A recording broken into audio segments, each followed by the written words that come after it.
Welcome back. Yeah, welcome back to Human Conversations. Today we're going to talk about just kind of what's going on in the world, um, how we're personally being impacted, and just some thoughts from like a mental health perspective about how this fight for social justice really impacts everyone. hmm Yeah, we kind of had a little debrief before, and I feel like one of the ways that we honor our clients in session is by honoring their process of kind of how they're taking in information and what they're making, what meaning they're making from it, right? Yeah, I think we always try to make it a point of just seeing what people are feeling and thinking about something. Even if they're not consciously taking time especially because if they're not consciously taking time to assess that. Because a lot of times we just kind of live in the moment from moment to moment and not actually be present in the moment. So I think when we sit down and we take some time to really sit with how we're feeling, Mm-hmm. that's where the meaning can start coming from that area, right? Right, that reflection. which Yes. which I think speaks to what I was just kind of sharing with you when you take a step back and think about where you come from and where you are now. Um, I brought up to Melanie, what is it what does it look like to make these small changes that will eventually create a big change?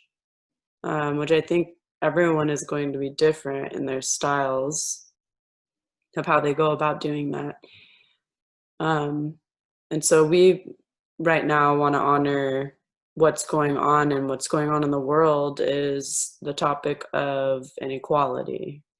Um, right. So, Yeah, and like I'm just thinking like when I hear that word, I'm thinking like what comes up for me, right? So when I hear inequality for me personally, the kind of emotions that come up for me is like pain, hurt, resiliency, anger, injustice, mhm, um, and really a sense of powerlessness. mm. And I'm curious, like, what comes up for you when you hear that word? I think of in like being a feeling of being unfair, you know.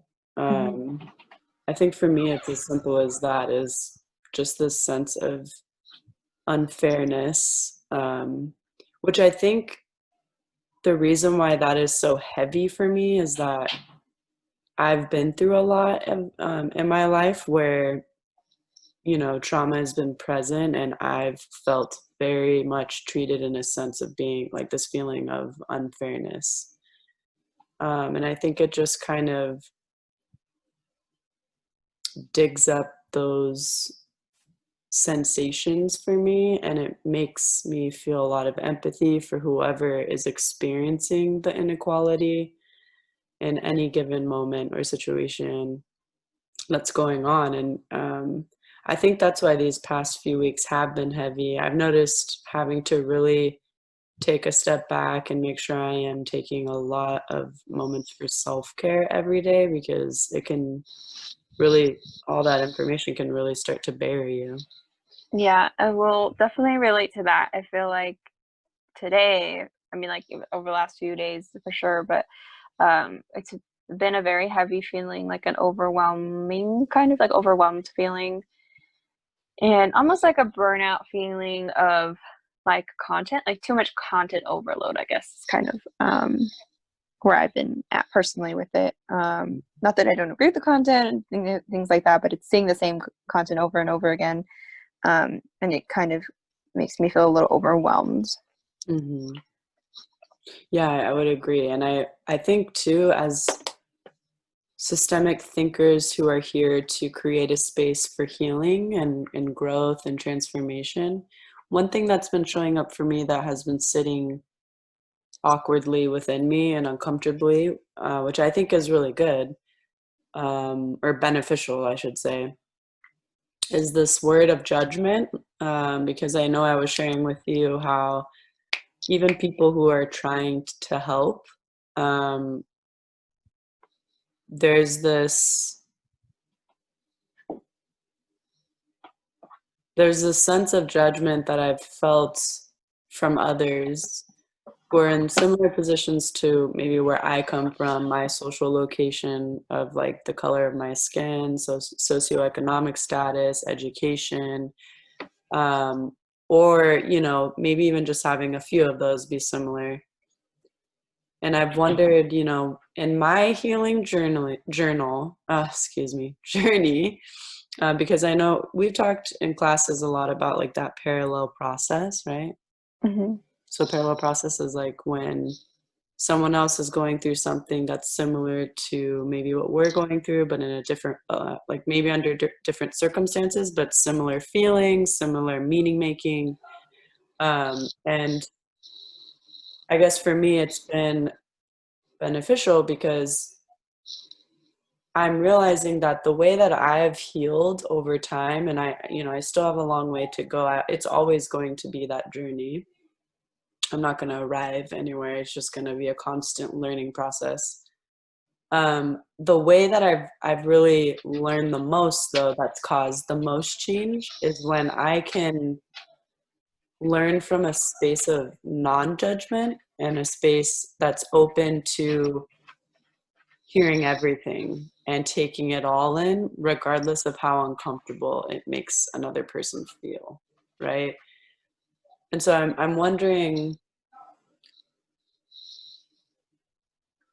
with people speaking out about the inequality, racism, injustice, I'm wondering how we can continue to focus on the goal and instead of focusing on that judgment. I mean, I do also see this is where it comes into play where it's like, well, isn't judgment sometimes in certain circumstances healthy? And then it's because it can keep you safe, right? Like if you see something and you're like, that doesn't seem very safe, you can go the other way. Hmm. But then I guess what I'm referring to is more of, what others are saying about what other people are saying. Yeah, so not like, so being mindful of how we take in information and also how we respond to our fellow human beings, and not putting people down for the way they think, but trying to stay open-minded to hearing different opinions and different perspectives, even if it's not in alignment with yours, but being open to receiving that information, because these people, that we interact with every day, no matter who they are, your friend, your family, people you've never met before, they're all human beings whom you live with and conduct in this world with. So you have relation with them. Mm-hmm. So it's good to cultivate those relationships, in the best way to move forward and to maybe achieve this sense of equality, would be having an open mind and looking at things from a perspective of more like openness instead of judgment, which I think is what you're saying, right? Mm-hmm. Right. And when you were saying that, I was thinking, you mentioned the importance of taking a step back and reflecting and thinking about that in order to create some sort of meaning from it. And I mean, maybe you can share what you think about this, but don't you have to take time and space and go within to do things like that? If it's a reflective process, like as you journal, you're not having a conversation with someone, you're journaling to yourself. You're having a conversation with yourself on the inside. So you're not necessarily um, being Yeah, as, as I was vocal. going to say agree too, because I feel like a lot of people though struggle with that internal dialogue and take things much more at face value just because they're told, sometimes. And because I guess I'm sitting with people say, no, actually, I've held a sign that said silence is complicity, but yet we promote being silent, going within to know what you're saying. So I guess it's just a matter of knowing when to do it. It's like an attunement thing, right? Like knowing when I need to go within and then knowing when I need to speak my truth. And I feel like I've come back to this multiple times, but it's discerning that timing. Mhm. I think though from conversation with people, you also this is also where another kind of back and forth, right? Through conversation with people, you can figure out your truth and what sits well with you. You can also do it on your own through self process. When you do it with when you're in conversation with people, it's it's taking again, like you're saying, that being aware of what is theirs and what is mine and what do I believe. Mm, And then using whatever um, way that you want to express that. If you even want to express that, I really advocate for people not feeling like they have to. This is a common thing for people of color. I feel like when you're at a particular job location or something like that where you are the only person of your cultural background, if you get placed in a situation where you have to fight for your rights, then suddenly you feel the pressure that you have to represent all of your mm, culture, which is not fair. And obviously, a lot of anxiety and stress and pressure for you as a person of color to have to do that. mhm, So I also sometimes really encourage people to feel like it's not all on you to represent your whole culture. Like mhm. there's plenty of people who can support you in that, and it's maybe more about connecting with other people who can help advocate with you if you need to. But this, like, you're not always feeling like you have to, if that makes sense. Right, because that's tokenism, right? Where or I listened to something where the topic was tokenism, and then it's like this one person represents all of, this one population or whatever. Hmm. Um, and I agree that so you're okay, so this concept of you don't have to be the one to speak out so much in a large way. Right. But then, so what would you say? Because I How? feel like some people do work, like advocacy work, in different means, Mhm, and like kind of like you're saying, not in a big way. You don't have to go to protests like in order to create change. And I mean, mhm, to create systematic change, there has to be a lot more than just protesting, also. But right. um, like for sure, I mean, as therapists, I'll say this: like I do feel like I do advocacy work every time I see clients because I'm usually advocating for their rights. And I mean, I work with a lot of minority clients and that are coming to me talking about these injustices and different ways they've been discriminated against in different kinds of settings in their life because of their cultural or because of how they look, things like that. So I feel like I've always done advocacy work for, since I became a therapist, essentially, like more consciously, anyways. Whereas I feel like the need for me to go out and protest isn't a strong one because I feel like I do all of this other advocacy work already, if Mhm. that makes sense. Totally. It totally makes sense. And like you said, systemic change, where does a lot of that happen? In schools, in Hmm. large places where all of these, people are going to. And so I had a similar experience where, I'm always thinking, what more can I do? And because that's my natural helper in me. So I have to also think, well, I've done so much already. I did a whole social emotional course weekly for an entire school year with a class that was experiencing just so much diverse issues and racism. And I had to have conversations with elementary school students on what racism is, what it looks like, what it sounds like, what it can feel like, what the experience is like. And that didn't take just me. The teacher brought in, diverse books and continued to do that. It wasn't just something that all of a sudden she did. It was something she did even more of.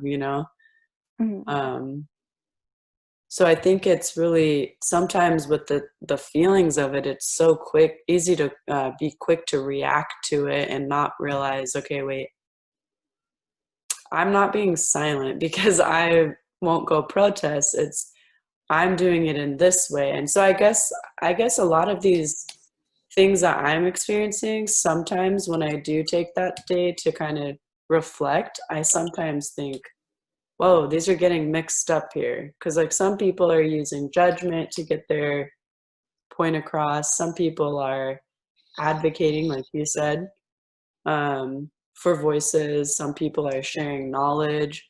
Everyone is going about it in their own way. And I guess I wish that we could create more space for just the ability to do that as opposed to like sitting in the judgment and doing it out of fear. Hmm. But I feel like fear again is another, like, fear is what motivated these people to go out and protest. And fear is also what holds people back from protesting. I mean, that emotion is strong, right? Mhm. And it can push people in any direction, I feel like. Yeah, Um, good point.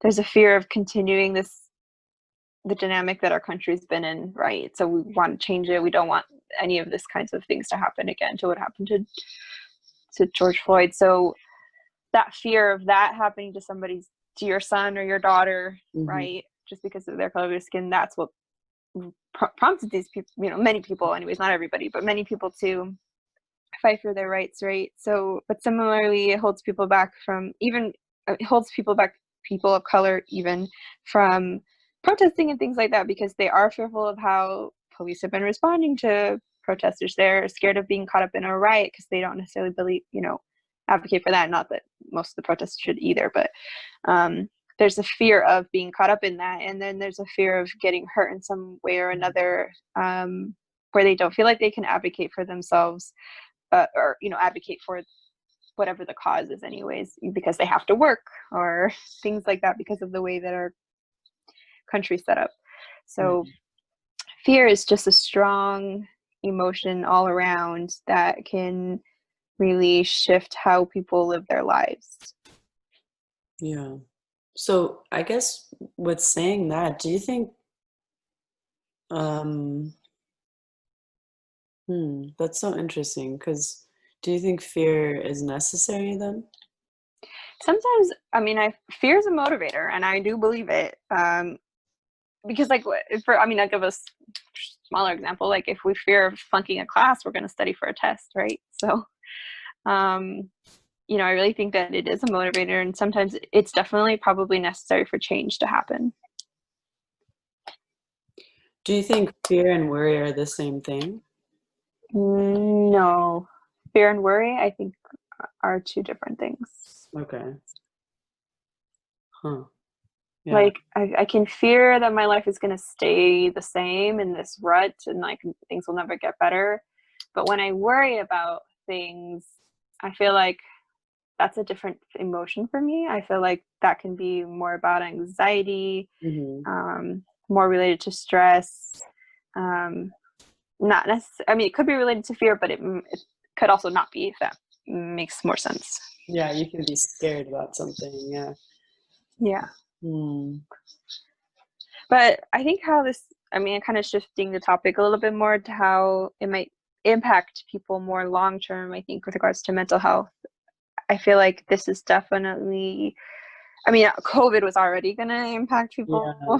long term for mental health, but this for sure is going to have some implications for mental health. Hmm. I worry about people feeling, one of the main things that I worried about was with the protesting, people expecting a certain response to happen quickly.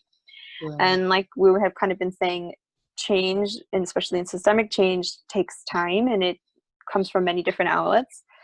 So I worry about people getting disheartened or disappointed when Quickly. this case kind of goes to trial and results kind of happen, especially if the results are not what people were expecting. Right. Um, And actually, I heard from the news that the trial, things like that, that's going to take years to get to. Yeah. So what you're Yeah. saying is, oh my God, it's so important. It's very important to talk about because Dr. Danishpour, in one of her speaks, her talk, she said, short-term stress creates anxiety, long-term stress creates depression. And Mhm. that's something as systemic thinkers we learn about for mental health. And how, I guess that speaks to what you're pointing out right now, because if we're going to be experiencing guilt and fear and discomfort, that's going to result in a lot of depression, which unfortunately was definitely already there as a mental like a very, very prominent mental well-being issue that has always been a thing. Mhm. um, but I just feel like it's just going to heighten, you know. Yeah, and I worry because a lot of people of color don't seek out services for a few reasons. One is just a lack of being able to access it due to financial issues related to all of this cultural oppression. There's also a lot of social stigma in certain cultures that Mhm. uh, gets in the way of people of color accessing resources. Mhm. So I'm hoping that the shift, especially because of COVID, the COVID really advocated for people to seek out mental health resources. I don't hear that with the protesting, which is interesting because I feel like, I mean, maybe you have heard that. I haven't really seen that too much, though, about people advocating for mental health services around social injustices or, things related to that.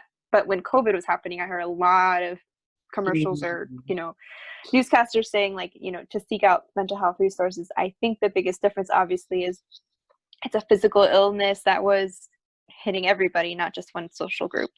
Um, Whereas this is different because it is about minority rights, and they're not generally the population that accesses mental health resources. Right, that's a good point. So to answer sort of your question, it wasn't until today where I listened to an AMFT webinar with Brittany uh, Cunningham, I think that's her last name, Mm-hmm. um, to where she talked about how mental health, seeing a MFT therapist, is completely necessary, especially for Black lives. Like she was speaking on behalf of the Black population.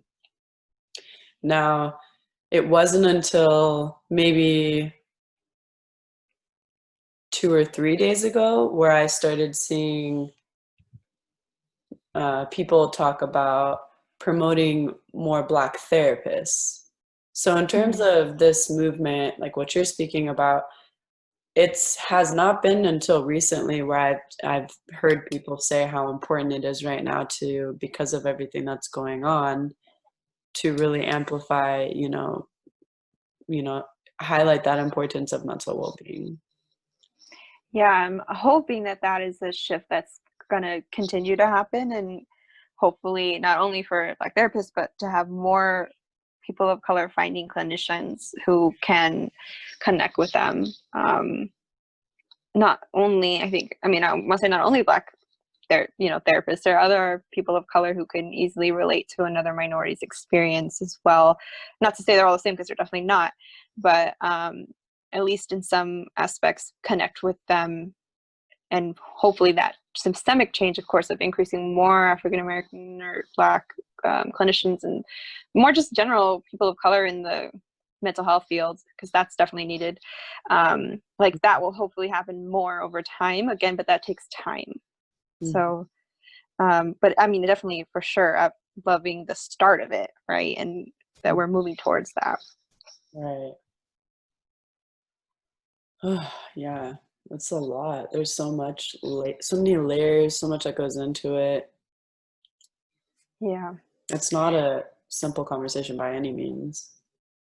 No, definitely a heavy talk, but the good thing is that people are talking about it. Mhm. Because not talking about it, like you said about silence, even if you just talk about to the fact that it's happening, is Right. already something, right? Right. And you know what I was just thinking as you were saying that, you pointed out without saying it, is that's why we haven't been talking about it, because look how much it feels heavy. Look how much it's draining. Look how much it's been hurting and causing so much pain and oppression to so many people. That's why that's huge part as to why we don't even want to talk about it.